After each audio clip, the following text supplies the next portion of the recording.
শ্ৰীমন্ত শংকৰদেৱ সংঘৰ জামুগুৰিহাটৰ অধিৱেশনৰ আজি প্ৰথমটো দিন। অধিৱেশনৰ অন্যতম মূল আকৰ্ষণ হৈছে শিবিৰসমূহ।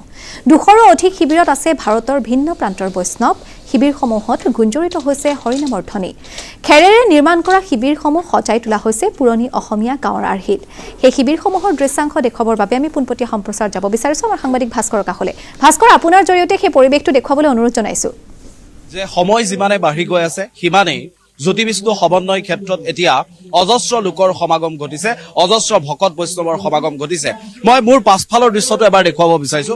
এয়া হৈছে কেন্দ্ৰীয় সেৱা বাহিনীৰ মুখ্য শিবিৰ আৰু মুখ্য শিবিৰৰ যিটো প্ৰৱেশ পথ, সেই প্ৰৱেশ পথত সেৱা বাহিনীৰ যিসকল আচলতে যুৱক যুৱতী আছে তেওঁলোকে নিজ হাতেৰে নিৰ্মাণ কৰি উলিয়াইছে এয়া গৰুৰ প্ৰতিমা। গৰুৰ প্ৰতিমা এয়া তেওঁলোকে নিজ হাতে নিৰ্মাণ কৰি উলিয়াইছে। আৰু তাৰ লগে লগে মই দুইটা ফালৰ দৃশ্য যদি আপোনালোকক দেখুৱাও তেতিয়াহ'লে উল্লেখ কৰিব লাগিব খুব সুন্দৰকৈ তেওঁলোকে জিৰাব পৰাকৈ কিছু ঠাইও তেওঁলোকে নিৰ্মাণ কৰা হৈছে। আৰু আনফালে মায়াবিনী সেতু নামৰ এখন বিশেষ সেতু তেওঁলোকে নিৰ্মাণ কৰিছে। মই কেমেৰাই যিমান দূৰলৈকে ঢুকি পায় মই এবাৰ দৃশ্যাংশটো এবাৰ আপোনালোকক দেখুৱাই ল'ব বিচাৰিছো। এনেধৰণৰ এটা দৃশ্য ইয়াত দেখিবলৈ পোৱা গৈছে যে আজি প্ৰথম দিনাৰ কাৰ্যসূচী, প্ৰথম দিনাই যিসমূহ আচলতে বিভিন্ন প্ৰান্তৰ সেৱা বাহিনীৰ যিসকল লোক আছিল তেওঁলোক ইয়ালৈ আহিছে আৰু আহি এই শিবিৰত তেওঁলোকে অৱস্থান গ্ৰহণ কৰা পৰিলক্ষিত হৈছে। আৰু এই মুহূৰ্তত আমাৰ পোনপটীয়া সম্প্ৰচাৰ চলি থকাৰ মুহূৰ্ততে দেখিবলৈ পোৱা গৈছে কেন্দ্ৰীয় সেৱা বাহিনীৰ সন্ধিয়াৰ যি প্ৰাৰ্থনা, সেই প্ৰাৰ্থনা ইতিমধ্যে আৰম্ভ হৈছে। আমি পোনে পোনে আপোনালোকক এই মুহূৰ্তত প্ৰাৰ্থনালৈ লৈ যাব বিচাৰিছো। তেওঁলোকৰ সন্ধিয়া যিটো প্ৰাৰ্থনা, সেই প্ৰাৰ্থনা হৈছে তেওঁলোকৰ নিয়ম আৰু এনেধৰণৰ এটা পৰিৱেষ্টিত নিয়মৰ মাজেৰে কেন্দ্ৰীয় সেৱা বাহিনীৰ যি কাৰ্য, যি কাম কাজ, সেই কাম কাজ অব্যাহত আছে। আৰু এই মুহূৰ্তত দৃশ্য আমি আপোনালোকক দেখুৱাইছো এটা খুব নান্দনিক দৃশ্য। আৰু এই দৃশ্যটোৱে নিশ্চিতভাৱে প্ৰভাৱ পেলাব, নিশ্চিতভাৱে সকলোকে এক প্ৰকাৰৰ সেই প্ৰশান্তিখিনি আনি দিব, যিখিনি প্ৰশান্তি প্ৰকৃততে এগৰাকী অসমীয়া বুলি ক'লে পোৱা যায়, সেই একেধৰণৰ প্ৰশান্তিখিনি আপোনাক আনি দিব। আৰু এই মুহূৰ্তত আমি পোনপটীয়া সম্প্ৰচাৰ যোগে আপোনালোকক সমগ্ৰ দৃশ্য দেখুৱাবলৈ চেষ্টা কৰিছো। এয়াই হৈছে শ্ৰীমন্ত শংকৰদেৱ সংঘ, যাৰ শৃংখলাবদ্ধ নীতি নিয়মেৰে পৰিবেষ্টিত। আৰু সেই শৃংখলাবদ্ধ নীতি নিয়ম কেন্দ্ৰীয় সেৱা বাহিনীৰ পৰা তেওঁলোকে এনেধৰণে আৰম্ভ কৰিছে। আমি দৃশ্য আপোনালোকক দেখুৱাইছো, আপোনাৰ দেহ মন শিহৰিত কৰিব পৰা, দেহলৈ এটা প্ৰশান্তি আনিব পৰা দৃশ্য আমি প্ৰাৰ্থনা সংগীত আপোনালোকক এই মুহূৰ্তত শুনাই গৈছো।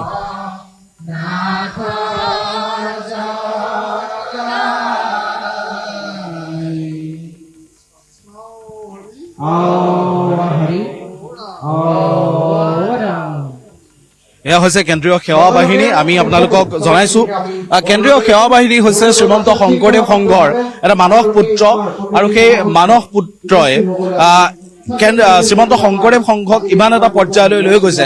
এই যে আপোনালোকে মণ্ডপ দেখিছে, বিভিন্ন বাঁহৰে নিৰ্মাণ কৰা বিভিন্ন ধৰণৰ যিসমূহ মণ্ডপ আপোনালোকে ইয়াত দেখিছে, এয়া কোনো ধৰণৰ ভাড়া কৰি অনা ভাৰতীয় শিল্পীয়ে প্ৰস্তুত কৰা নাই। কেন্দ্ৰীয় সেৱা বাহিনীৰ যিসকল লোক আছে, কেন্দ্ৰীয় সেৱা বাহিনীৰ যিসকল যুৱক যুৱতী আছে তেওঁলোকে প্ৰস্তুত কৰিছে, সম্পূৰ্ণ নিজ হাতে তেওঁলোকে শ্ৰমদান কৰি তেওঁলোকে প্ৰস্তুত কৰিছে। আৰু এয়াই আচলতে অসমীয়া জাতিটোক একতাৰ ডোলেৰে বন্ধা, নতুন প্ৰজন্মক একতাৰ ডোলেৰে বন্ধা এটা অনন্য নিদৰ্শন আমি আপোনালোকক এই মুহূৰ্তত দেখুৱাবলৈ চেষ্টা কৰিছো। মই মন্তব্য কিছু গ্ৰহণ কৰিবলৈ চেষ্টা কৰিম। মই আপোনাৰ কাষলৈ এই মুহূৰ্তত আহিছো। শ্ৰীমন্ত শংকৰদেৱ সংঘৰ মানস পুত্ৰ কেন্দ্ৰীয় সেৱা বাহিনী, কেন্দ্ৰীয় সেৱা বাহিনীৰ যিটো পৰিবেষ্টিত যি শৃংখলাবদ্ধতা, যি নিয়ম, সেই নিয়মে প্ৰতিগৰাকী অসমীয়াক আকৃষ্ট কৰে। এগৰাকী সদস্য হিচাপে আপোনাৰ মন্তব্য কেনেধৰণৰ? কৃষ্ণ জয়গুৰু শংকৰ। আমি শ্ৰীমন্ত শংকৰদেৱ সংঘৰ লখিমপুৰ জিলা শাখা সেৱা বাহিনীৰ উপ অধিনায়ক। আমি এই সেৱা বাহিনী অসমৰ নালাগে, ভাৰতৰ নহয়, বিশ্বতে নাই এনেকুৱা শৃংখলাবদ্ধতা দল। আমাৰ মহাপুৰুষ গুৰুজনাৰ যি আদৰ্শ, লগতে শ্ৰীমন্ত শংকৰদেৱ সংঘৰ মহামান্য পদাধিকাৰ বা প্ৰধান সম্পাদক বা লগতে আমাৰ কেন্দ্ৰীয় সেৱা বাহিনীৰ যি মুখ্য অধিনায়ক বা আমাক নেতৃত্বই যি ধৰণে আমাক যেনেকে যি দায়িত্ব দিয়ে, আমাৰ প্ৰতিজন সেৱক সেৱিকাই প্ৰতি বৰ্ষৰ দৰে প্ৰতিটো বৰ্ষত আমাৰ অধিৱেশনখন সাফল্যমণ্ডিত কৰাত সহায় কৰে। আপোনাৰ অনুষ্ঠানটো যাতে খুব সুশৃংখলিতভাৱে অনুষ্ঠিত হয়, আমাৰ সেৱা বাহিনীৰ মূল লক্ষ্য। জয় গুৰু শংকৰ, জয় শ্ৰীমন্ত শংকৰদেৱ সংঘ। নিশ্চিতভাৱে সেই কথা আমি বাৰে বাৰে আচলতে সেই কথাই কৈছো। আপুনি অকণমান যদি আগলৈ আহে মোৰ সুবিধা হ'ব। মই আপোনাৰ পৰা জানিব বিচাৰিছো, এটা নতুন প্ৰজন্ম গঢ় দিয়াৰ ক্ষেত্ৰত সেৱা বাহিনীৰ এই একত্ৰীকৰণ যিটো, ইয়াৰ সেৱা বাহিনীৰ যথেষ্ট ভূমিকা আছে। আপুনি এগৰাকী সদস্য হিচাপে কেনেধৰণে অনুভৱ কৰে? কৃষ্ণ জয়গুৰু শংকৰ আমাৰ এইটো গৌৰৱৰ কথা যে আমাৰ নৱপ্ৰজন্মই বেলেগ ৰাস্তাত আগুৱাই নাযায় আমাৰ একশৰণ নাম ধৰ্মটো আঁকোৱালি লৈছে আৰু বেলেগ আগুৱাই নাযায় আমাৰ গোটেইখিনি সেৱা শুশ্ৰূষা কৰিবলৈ আগুৱাই আহিছে আমি আচলতে আপোনালোকক সেই সংগঠিত এটাৰ যিটো ৰূপ সেই ৰূপটো দেখুৱাবলৈ চেষ্টা কৰিছে বিশেষ পোনপটীয়া সম্প্ৰচাৰৰ জৰিয়তে আমি আপোনালোকক দেখুৱাই গৈছো যে কেনেদৰে গুৰুজনাৰ যি আচলতে শিপা সেই শিপাডাল খামুচি কেনেদৰে এটা প্ৰজন্ম সেই শিপাৰ সৈতে আগুৱাই গৈছে সেই নিদৰ্শন আমি আপোনালোকক দেখুৱাইছো মই পুনৰ কৈছো যে শিপা খামুচি শিপাৰ সৈতে আগুৱাই যোৱা এটা জাতি আৰু সেই জাতিটোৱে হৈছে অসমীয়া জাতি আৰু সেই যিটো অসমীয়াত্ব সেই অসমীয়াত্বৰ ইয়াত বহিঃপ্ৰকাশ ঘটা পৰিলক্ষিত হৈছে মই আৰু কিছু মন্তব্য সংগ্ৰহ কৰিবলৈ চেষ্টা কৰিম মই আপোনালোকক জনাবলৈ চেষ্টা কৰিম যে কেনেকৈ সংগঠিত ৰূপ এটা ইয়াত দেখিবলৈ পোৱা গৈছে মই আপোনাৰ কাষলৈ এই মুহূৰ্তত আহিছো এই যিটো সংগঠিত এটা ৰূপ শ্ৰীমন্ত শংকৰদেৱ সংঘই সেই ৰূপটো দিছে তাৰ সমান্তৰালভাৱে কেন্দ্ৰীয় সেৱা বাহিনীক সিমানখিনি সংস্কাৰ দিছে